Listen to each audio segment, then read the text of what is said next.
Hi, friends.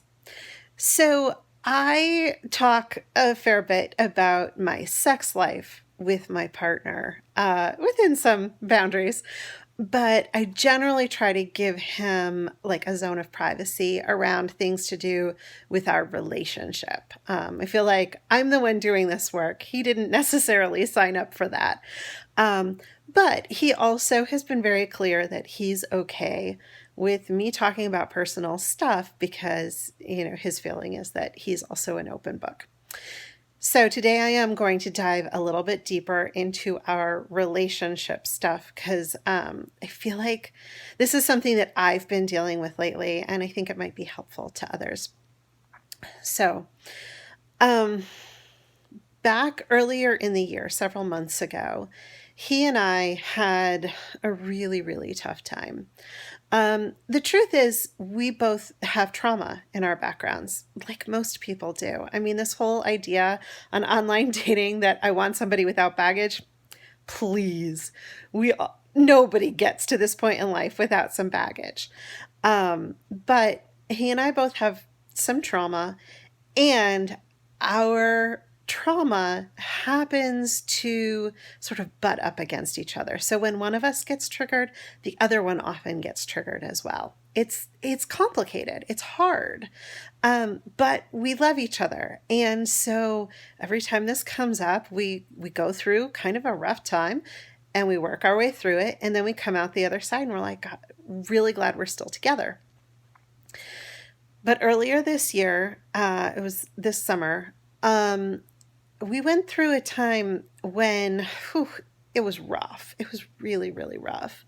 And he was so triggered that he said some stuff that was incredibly hurtful, and designed to push me away. We got to the other side of it, but to be honest, it planted a seed of doubt for me, a seed that I had never had before.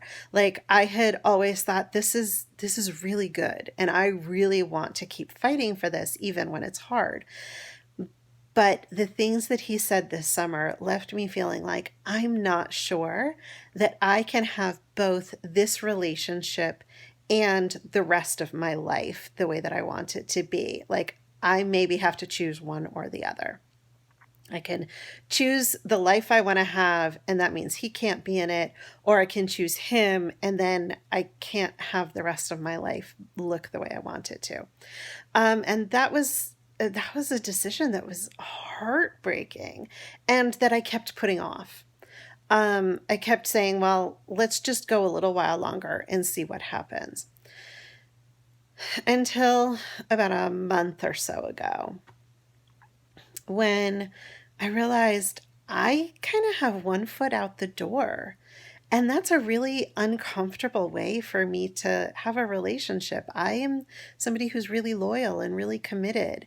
And I don't want one foot out the door. And I don't want him to have one foot out the door. And we've lived through that part of the relationship. And it was awful for me to know that he had one foot out the door. So finally, I decided, I need to say something. And I hadn't been saying anything for this whole like 4 or 5 month period because I was afraid of how upset he would be and that he might actually leave me over me expressing how scared I was. Um, and what it finally came down to was me remembering something that my teacher said a lot. So some of you may know, I studied with Ian Van Zant for 2 years, a really intensive personal development program. That's amazing. If anybody wants details, let me know. I'd be happy to share them. But something that Iyanla says to us a lot is love them enough to believe they can handle the truth.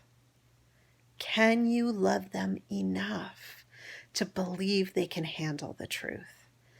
And I realized I was not loving him enough to trust him with the truth. That was not on him. That was on me. That was a failure of my own ability to love and trust him. And that if I really want the relationship that I think I want, I have to step up and start loving him enough to believe that he can meet me where I'm at and that he can handle my feelings and that he can be present and available to love me through it. And that if I'm not loving him and trusting him that much, then I am really saying that he's not the partner I want to be with. So the day came when finally I kind of lost my shit and I was like, I can't do this anymore this way. And he and I went out for dinner, and I didn't actually mean to say it that night. It had been on my mind, but I hadn't sort of formulated how I wanted to say it or what I wanted to say.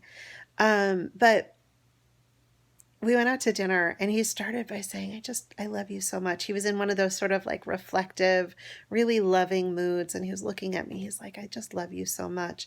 And I could feel it come over me because I knew I couldn't respond to him in kind, without saying something. And so finally I said to him, remember this summer and those things you said to me? And he said, yes. And I said, I've been holding on to that, and it's been incredibly hurtful. And I've really been wondering if I should be in this relationship. Because if you really believe those things, I'm not sure that I can do this.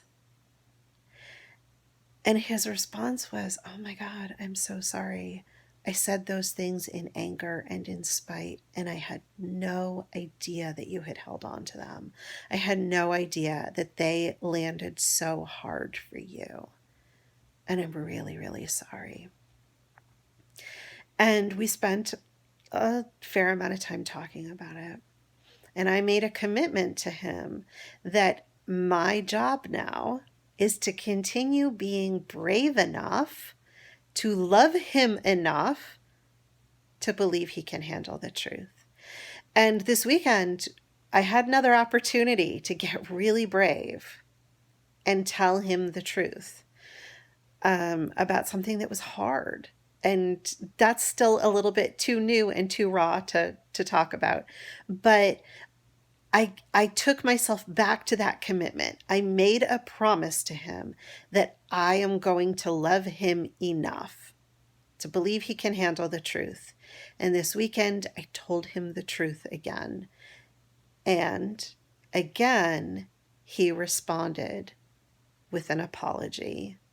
And it really, I think, made us stronger. I hope it made us stronger because I love this man. I love him so much. And it's not perfect, not by any stretch of the imagination, because that's life. These are adult relationships with human beings. It's not perfect, but it's good. It's really, really good. And my job to keep it good is to keep showing up and loving him enough to believe he can handle the truth. So I hope that's helpful for you. I hope you've heard something in there that helps you to get brave and say the things you really need to say, because it's not just going to help your sex life. I mean, I talk about sex, but it's going to support your relationship. And if your relationship isn't good, it's going to show up in your sex life. So I hope that's helpful, and I look forward to talking to you again soon. Until then, here's to your better sex life.